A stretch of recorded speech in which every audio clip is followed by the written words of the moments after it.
मेरे पीछे जो आप ये गेट देख रहे हैं, ये वही जगह है जहाँ पर अनारकली को चिनवा दिया था। कहते हैं ये टनल यहाँ से रेड फोर्ट, दिल्ली और लाहौर तक जाती है। तो अब हम आपको पुराने वक्त की एसी दिखाने जा रहे हैं। ये दिख रहा है, ये पुराने वक्त का एसी है, जहाँ से महल के अंदर ठंडी हवा आती थी।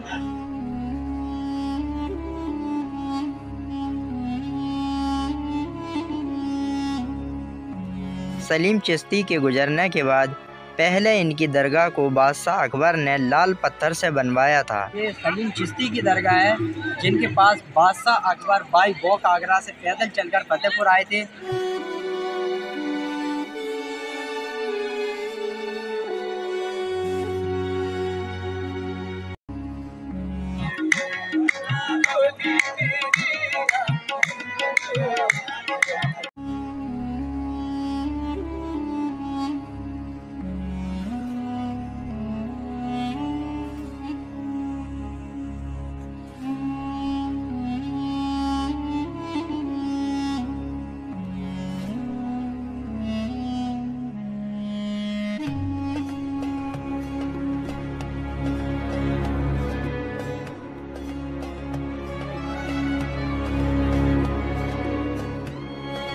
तो स्वागत है आप सभी का हमारे ऊपर नए ब्लॉग में। मैं हूं मोहम्मद इमरान और आज हम आए हैं बादशाह अकबर की ख्वाबों की नगरी फतेहपुर सीकरी को एक्सप्लोर करने के लिए।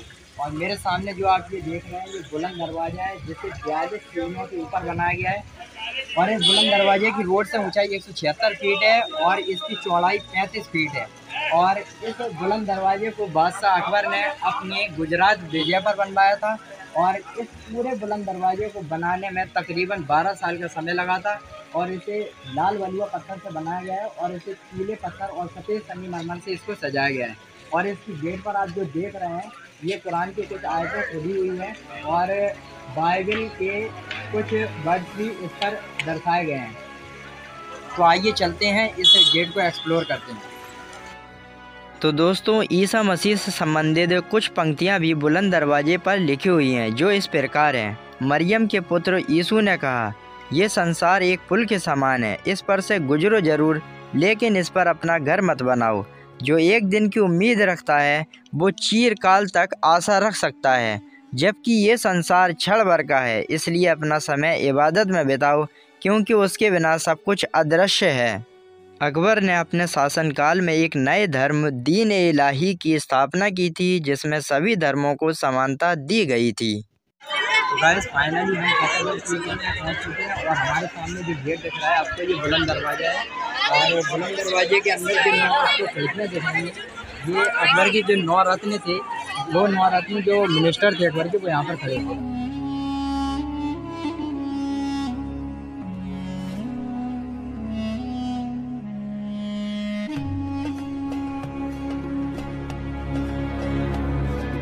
और यहाँ पर आपको जो ये जगह दिख रही है, यहाँ पर कभी बादशाह अकबर लंगर कराते थे और गरीबों को खाना खिलाते थे।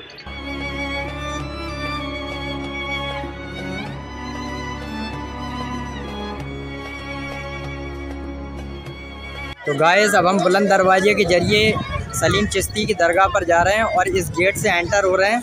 तो आप हमारे साथ बने रहिए, क्योंकि हम आपको बुलंद दरवाजे से रिलेटेड और फतेहपुर के बारे में आपको पूरी बिल्कुल ट्रू नॉलेज देंगे। और तो गाइस अब हम बुलंद दरवाजे के जरिए यहाँ पर अंदर आ गए हैं और ये पूरा व्यू हमारे पीछे फतेहपुर का है। और हमारे पीछे जो आपको ये दरगाह दिख रही है वाइट कलर की, ये सलीम चिश्ती की दरगाह है। यहाँ पर भी हम विज़िट करने वाले हैं, तो आप लोग हमारे साथ बने रहिए इस ब्लॉग में। हम आपको यहाँ की पूरी ट्रू नॉलेज देंगे और पूरे फतेहपुर को एक्सप्लोर करेंगे।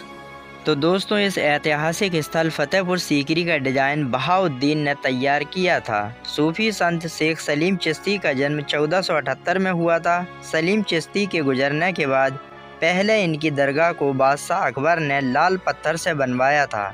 बाद में इनके बेटे बादशाह जहांगीर ने सलीम चिश्ती की दरगाह को सफ़ेद संगमरमर से बनवाने का काम किया था। तो गाइस हम बुलंद दरवाजे के जरिए दरगाह अपार्टमेंट के अंदर आ चुके हैं। ये बुलंद दरवाजे की बैक साइड है और हमारे सामने आपको ये जो खूबसूरत व्यू दिख रहा है, ये वही नज़ारा है जहाँ पर कई फेमस पिक्चरों की शूटिंग हुई है, जिसमें शाहरुख खान की भी मूवी शामिल है। और ये भी एक गेट है जो आपको दिख रहा होगा। और ये वही दरगाह है जहाँ से बादशाह अकबर की किस्मत खुली। जी हाँ दोस्तों, ये जो आपको दरगाह दिख रही है सफ़ेद संगमरमर की, ये सलीम चिश्ती की दरगाह है। तो दोस्तों हमारे सामने जो आपको वाइट संगमरमर से बना ये मकबरा दिख रहा है, ये सलीम चिश्ती की दरगाह है, जिनके पास बादशाह अकबर बाई वॉक आगरा से पैदल चलकर फतेहपुर आए थे और उन्होंने सलीम चिश्ती के सामने अपनी दुआ को रखा था कि हमें अपना वंश आगे बढ़ाने के लिए एक वंश की, एक औलाद की ज़रूरत है। तो सलीम चिश्ती ने बादशाह अकबर को एक औलाद देने का वादा किया था। उन्होंने अल्लाह से दुआ की कि बादशाह अकबर को एक संतान हो जाए, और बादशाह अकबर को एक जोधाबाई के जरिए एक संतान भी मिली जिसका नाम सलीम रखा गया और जिसे बादशाह जहांगीर के नाम से जाना जाता है। तो आइए दोस्तों, हम अपने इस ब्लॉग में सलीम चिश्ती की दरगाह को एक्सप्लोर करते हैं।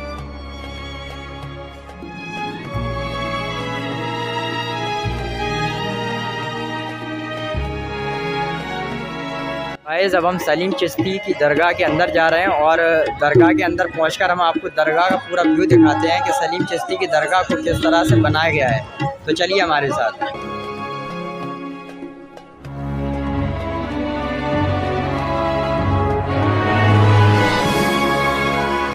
तो दोस्तों, ये जो आपको दरगाह का वाइट संगमरमर से बना स्तंभ दिख रहा है, ये अंदर से खोखला है। जब दरगाह की छत पर बारिश का पानी जमा हो जाता है तो वह इन स्तंभों के अंदर से गुजरता हुआ इस होल से बाहर निकल जाता है।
तो गाइस, मैं अभी सलीम चिश्ती की दरगाह के अंदर हूँ और इस पूरी दरगाह को वाइट संगमरमर से कवर किया गया है। इसको पूरी तरह से सफ़ेद संगमरमर से बनाया गया, आपको दिख रहा होगा। ये पूरी सफ़ेद संगमरमर से बनी हुई है और ये बड़ी खूबसूरत है। और ये जो आपको जाली दिख रही है, ये एक ही पीस, एक ही स्टोन को तराश कर ये जाली बनाई गई है। और ये जाली की खूबी है कि इसके हम बाहर का एरिया तो देख सकते हैं, मतलब दरगाह के अंदर से हम बाहर का एरिया तो देख सकते हैं, लेकिन दरगाह के बाहर वाला व्यक्ति, कोई भी व्यक्ति दरगाह के अंदर नहीं देख सकता। तो ये बड़ी ही टेक्निक से बनाई गई है और इस पूरी जाली को संगमरमर से बनाया गया है और एक ही पीस, एक ही पत्थर को तराश कर बनाई गई है। इसमें कोई भी जॉइंट नहीं है। आपको दिख रहा होगा कहीं कहीं पर ये संगमरमर का एरिया जो है वो टूट गया है, क्षतिग्रस्त हो गया है। और इस पूरे संगमरमर से बनी दरगाह को काफ़ी बेहतर टेक्निक और अच्छी तरह से डिज़ाइन करके बनाया गया था, क्योंकि एक ही पत्थर को डिज़ाइन करके उसमें ये जाली बनाना कोई आसान काम नहीं है। पुराने वक्त में मुग़लों के पास जो आर्टिसन और जो कारीगर होते थे और जो बनाने की उनकी कला थी वो बहुत ही अद्भुत होती थी। इसी वजह से आज इस दरगाह को इतने बेहतर और अच्छी तरह से बनाकर तैयार किया गया है, जिसे हम सभी लोग एक्सप्लोर कर रहे हैं। और ये हमारा ब्लॉग जो है वो दरगाह स्पेशल है और इसमें पूरी ही तरह से बेहतर टेक्निक्स को अंजाम दिया गया है। और सलीम चिश्ती की दरगाह का जो एरिया है वो अंदर है और जिस किसी को भी मन्नत मांगना होती है वो यहाँ पर आकर धागे बांधता है और मुराद मांगता है, और जब उसकी पूरी हो जाती है तो वो जो भी करता हो मुझे मालूम नहीं, लेकिन इस दरगाह के अंदर बड़ी खूबसूरत नज़ारा है और हम इस दरगाह को एक्सप्लोर कर रहे हैं। तो आइए हम इस दरगाह को और भी दिखाते हैं आपको कि इस दरगाह में क्या क्या खूबियाँ हैं।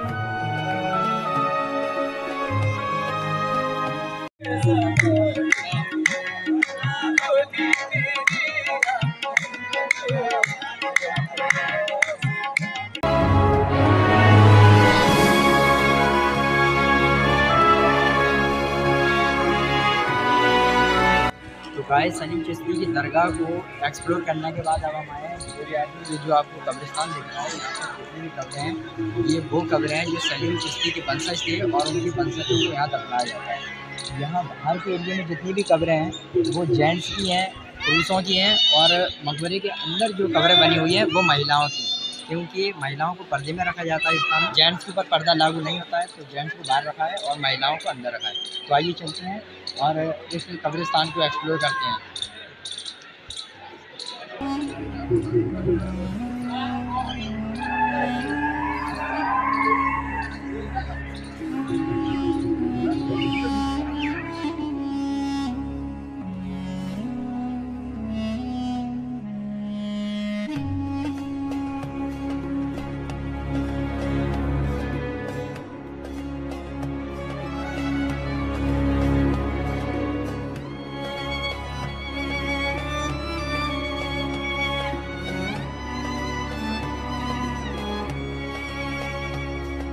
तो गाइस मेरे पीछे जो आप ये गेट देख रहे हैं ये वही जगह है जहाँ पर अनारकली को चिनवा दिया था, लेकिन ऐसा नहीं है। बादशाह अकबर ने अनारकली को इस गेट के जरिए यहाँ से फतेहपुर से बाहर निकाल दिया था। दुनिया की नज़र में तो उसे चिनवा दिया था, लेकिन इस गेट के जरिए अनारकली को फतेहपुर सीकरी से बाहर निकाल दिया था, क्योंकि वो नहीं चाहते थे कि उनका बेटा एक दासी की लड़की से निकाह करे। इसलिए बादशाह अकबर ने उसे दुनिया की नज़र में तो चिनवा दिया, लेकिन इस टनल के जरिए इसे बाहर निकाल दिया। कहते हैं ये टनल यहाँ से रेड फोर्ट, दिल्ली और लाहौर तक जाती है, लेकिन आज के वक्त में ये टनल बैठ चुकी है और अब ये कहीं नहीं जाती।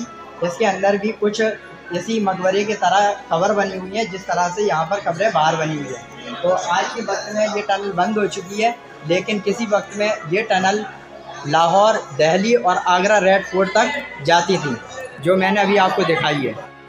तो गाइस मेरे पीछे जो आप ये कब्रें देख रहे हैं ये लेडीज़ कब्र हैं, और बाहर जो मकबरे के बाहर जो कब्र बनी हुई है वो जेंट्स कब्र है, और ये जो कब्र देख रहे हैं वो लेडीज़ कब्र हैं सारी, क्योंकि लेडीज़ को इस्लाम में पर्दे में रखा जाता है, इसलिए उनकी कब्रों को अंदर बनाया गया।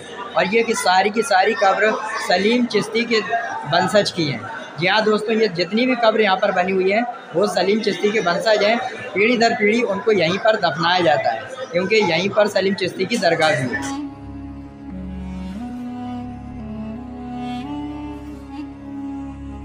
दोस्तों अब हम आपको पुराने वक्त की एसी दिखाने जा रहे हैं कि बादशाह अकबर के ज़माने में एसी किस तरह की होती थी। तो दोस्तों ये जो आपको एरिया दिख रहा है ये पुराने वक्त का एसी है, जहाँ से महल के अंदर ठंडी हवा आती थी। तो अब हम इसके अंदर का एरिया आपको दिखाने जा रहे हैं कि ये एसी किस तरह का बना हुआ है।